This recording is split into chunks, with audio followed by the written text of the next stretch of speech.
So look at Anthony Ryder from South Lyon, Michigan, recently selected as the Lions 2020 Fan of the Year. He has a passion about sports broadcasting.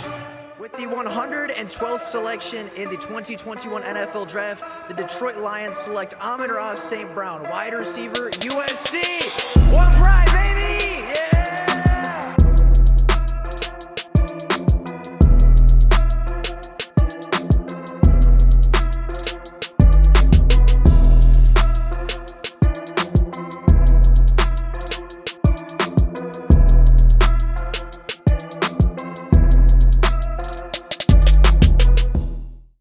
What is going on, everybody? Welcome back to another Detroit Lions video. The NFL Combine is officially over, and draft boards have changed pretty drastically. Players like Anthony Richardson have flown up draft boards over the last couple of days due to their Combine performance, and while some players have fallen off draft boards entirely, the Combine changed a lot of things surrounding the NFL Draft, and of course, changed a lot of things surrounding the upcoming mock drafts that we're going to see over the next couple of months.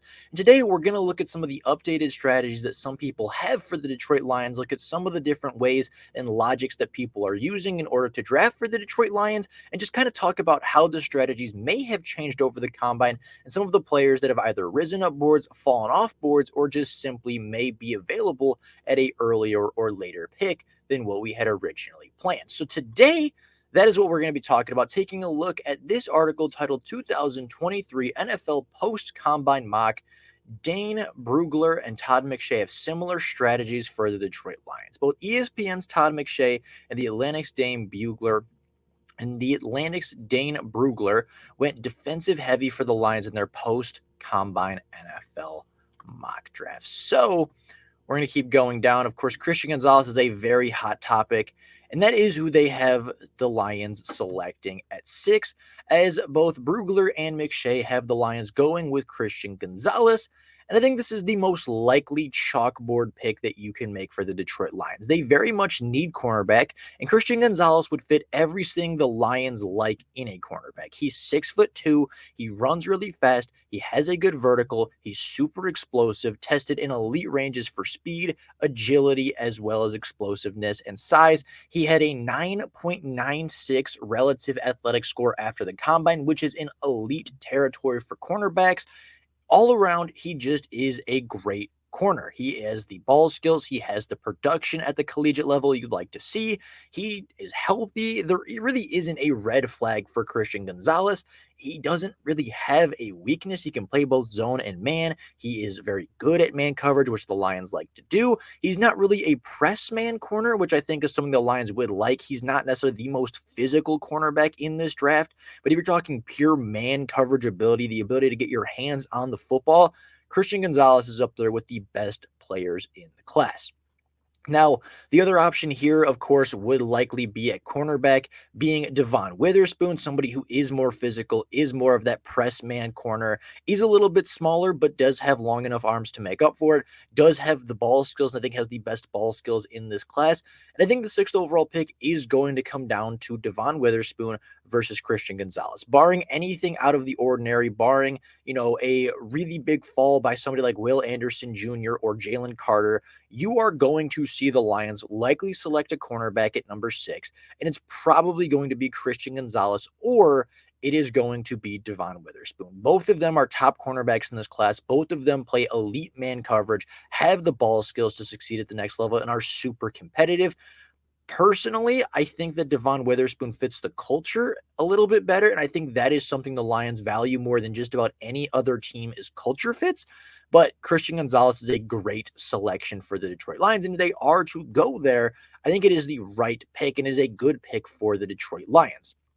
Now, it said, not only did both our analysts pair the Lions with Gonzalez, but the board fell nearly identical for Detroit. 3 quarterbacks were gone: Bryce Young, C.J. Stroud, and Anthony Richardson, as did Alabama edge Will Anderson. The official difference is that Brugler had Georgia defensive tackle at the Seahawks, and McShay had Texas Tech. Again, I think that if Jalen Carter falls, he should be a Lion. I think there is no question Jalen Carter is the best player, the most talented player in this class. If he's available at 6, I think the Lions have to take him, and they would be pretty foolish not to. But if it is a choice between Tyree Wilson and Christian Gonzalez and Devon Witherspoon, I think that you do end up going with the cornerback at that position. Again, Gonzalez made it very clear, a clear top case for being the cornerback in the class, a 9.95 relative athletic score, not a 9.96. But as you can see, great speed, great size, elite explosiveness. Didn't test in agility, but we know that he's pretty good at that as well. He's big, fast, has the ball skills, 81 PFF coverage grade, 4 interceptions. He was a beast for the Ducks. Then moving on to pick 18, this is where the mock drafts begin to differ, as Brugler's mock has the Detroit Lions selecting Pittsburgh defensive tackle Kalijah Cansey, while McShay has the Detroit Lions going Iowa defensive end Lucas Van Ness. Now, I think addressing the defensive line is a good idea for the Detroit Lions. And actually, in my latest mock draft as well, I did have the Detroit Lions selecting Lucas Van Ness at the 18th overall pick. Assuming that he's there at all, I don't necessarily believe that he'll make it outside the top 15. But if he is available at 18, the Lions, I think, absolutely should be taking a look at it. Kalijah Cansey being, of course, the more traditional 3 technique, the pass rusher on the interior, somebody that is going to get you pressure, is going to get you sacks, but because he's undersized, because he's only 6 foot or 6'1", he isn't going to be the best run supporter that you could find, right? You can find better run stuffers. You can find better run defenders in this class than Kalijah Cansey. But if you're looking for a true 3 technique that is going to just solely have the role of rushing the passer, I think Kalijah Cansey could be a really good option for Detroit. However, I do prefer Lucas Van Ness in Todd McShay's mock draft. I think that Lucas Van Ness is a super underappreciated player in this class. He is somebody that produced at the efficiency very similar to Aiden Hutchinson did in his final year at Michigan. He plays to me a lot like Aiden Hutchinson with just that relentless pressure, that relentless work ethic, somebody that is good with his hands, somebody that is a good technician, is a freakish athlete at 6'6" and just amazing speed, size, strength. I mean, he is the full package at defensive line. I think he has better bend than some of the other edge rushers in this class, primarily guys like Tyree Wilson. And he does work on the inside. A lot of Lucas Van Ness's pass rushes did come at a 3 technique spot where he was lined up over a guard or even lined up close to the center. And he was able to beat those guys on the interior while also having the flexibility to go out to defensive end. So I know he is a defensive end. Technically, he is an edge rusher, but he did play a lot on the inside as well.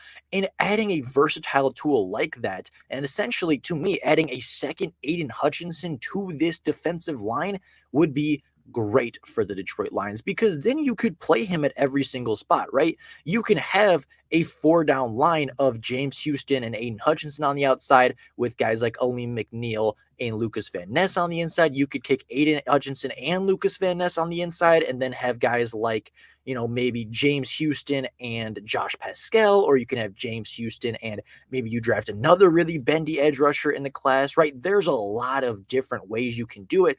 And a 3rd down pass rush package of James Houston, Aiden Hutchinson, Lucas Van Ness, and Julian Okwara would be so much speed and pass rushing ability that you wouldn't have to rush more than 4, and you'd probably get to the quarterback in record time.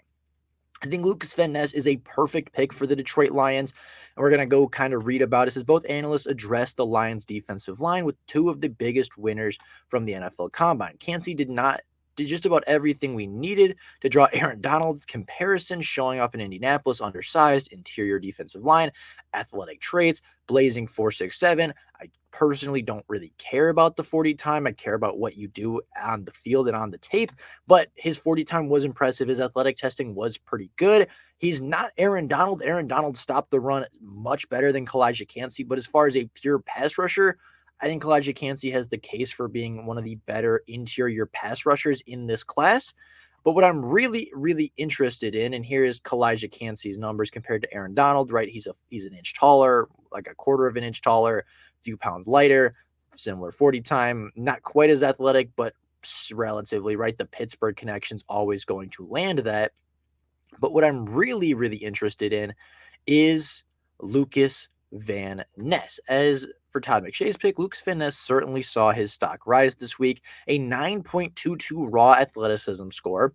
Somebody that is a really good athlete, right? 6'5", 272. Not necessarily the heaviest edge rusher, but somebody that is pretty good. I would expect the bench press to be a little bit higher. I'm not sure exactly what happened there, but a good 40, elite speed, great agility, okay explosiveness. I see on tape a pretty good get off. And again, his size to me is still pretty much exactly what you'd want from an edge rusher. To me, I think he has the right personality to be the edge rusher for the Detroit Lions. I think he has that tenacity, has the, mindset of being a relentless pass rusher until the play is over. I think he brings the energy, he brings the leadership. And even though he was a rotational player at Iowa, he was nearly identically efficient as Aiden Hutchinson. He played about half the snaps as Aiden Hutchinson did in Aiden's final year, and he had about half the production. If you project what Lucas Van Ness did at his snaps in Iowa this season, and you expand that and project that to the amount of snaps that Aiden Hutchinson played, Lucas Van Ness would have been on pace for 14 sacks like Aiden Hutchinson did in his senior year at Michigan. I think having these two on the defensive line would be unstoppable. Both good run defenders, both good pass rushers. They're not identical as far as being the same player, but they play very similar styles, in my opinion. And having two Aiden Hutchinsons on the line would be pretty crazy to have. And then, of course, you have the extremely bendy James Houston. You have the former second round pick in Josh Pascal. You have, of course, the Okwara brothers coming back. Hopefully you can bring Kaminsky back. That's a really, really good defensive line. And I think he should, if available, be the pick at 18. Some have argued the Lions' defensive line room is too crowded to spend high resources. Again, Aiden Hutchinson, James Houston, Josh Pascal, Charles Harris, Romeo, and Julian Okwara already on the board. But for me, you can't have enough defensive linemen. He is a perfect pass rusher for this team, from the mindset to the work ethic to the production. As it says, he still managed to play more defensive snaps than anybody on Iowa's defensive line, and he led the team in sacks the past two seasons. 48 pressures in 2022 were nearly double any other Hawkeye, and ranked 24th in the country. That is while being a rotational rusher. I don't know why Iowa didn't play this guy more, because he's an absolute beast. But if he played as much as Aiden Hutchinson, as I said, would have been nearly identical from the production standpoint. He has inside-outside versatility, and just overall is a phenomenal athlete and a great pass rusher. So with all that being said, that is kind of where the board sits right now after the combine, right? I think the cornerback narrative at number 6 is very much being pushed, and I think unless there is a top player on the defensive line to fall, I think that will be the selection. But going on to pick 18, there seems to be a newfound need or a newfound interest in defensive line prospects. And the Lions do go defensive line. I think it should be Lucas Van Ness, the defensive end from Iowa. So with all that being said, that's all I got for you guys today. Let me know down in the comments below what you would want to see the Detroit Lions do in the first round. What strategies do you want to see them implement? What players do you want to see them go after? I'd be very curious to hear what you guys think. But with all that being said, that's all I got for you guys today. Thank you all so much for watching. And until next time, and as always, go Lions.